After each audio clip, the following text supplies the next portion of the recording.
Today's video is going to be about saddles, and this I'm going to actually compare the Live Contact saddle there with the Selle Italia Diva Gelfo. So basically, the reason that I had to change these around was basically because, very long story, I'm going to try and rush through it and try and explain. So basically, I had a bike fit on this bike, and the seat post was originally offset, so basically like that one. So can you see there, it goes offset, it goes backwards. And the guy in the bike fit shop basically said you're going to fit better on your bike if you have got a zero offset, so you can come sit basically further forward over the bike. So I did that fine, and that was a saddle that I've been using, so yep, that's all perfect. So that's a zero offset seat post.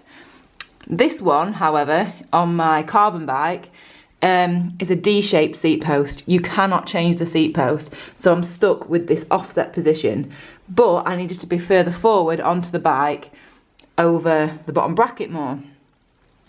Had some trouble with it because I was like, what am I going to do? I'm not as comfortable on that bike because of that, and it doesn't sound like a lot of difference, but it made a lot of difference when I was riding. It was just not as comfortable, so I basically I've pushed this as far forward as it'll go.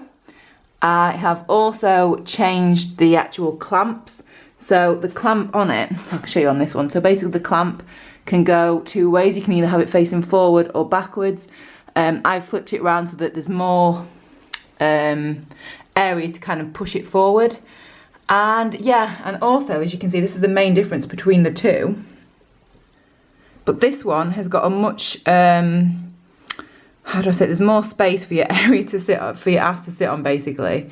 So this one's got a much longer, thinner nose. This area has got much more area for your sit bones to actually sit. So the problem that I was having with this saddle, because I've got two of these saddles, this saddle on that bike, is I was kind of hunching, I kept pushing myself back for comfort. Whereas this one, I'm able to sit further forward because there's more area for me to actually sit on. So that's why. To be honest, is there a massive difference? I don't know, because this one is really comfortable. This one's really comfortable.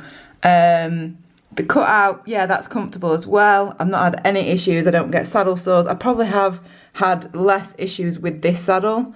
But saddles, like I say, are really, really, really specific. So always try them for yourself without actually just taking someone's word for it, because we're all made differently, we fit differently on different saddles. But the main thing I would also say, if you're going to get a Selle Italia saddle, be careful, because the black one is made out of leather, the white one is vegan, and it's made out of non-leather.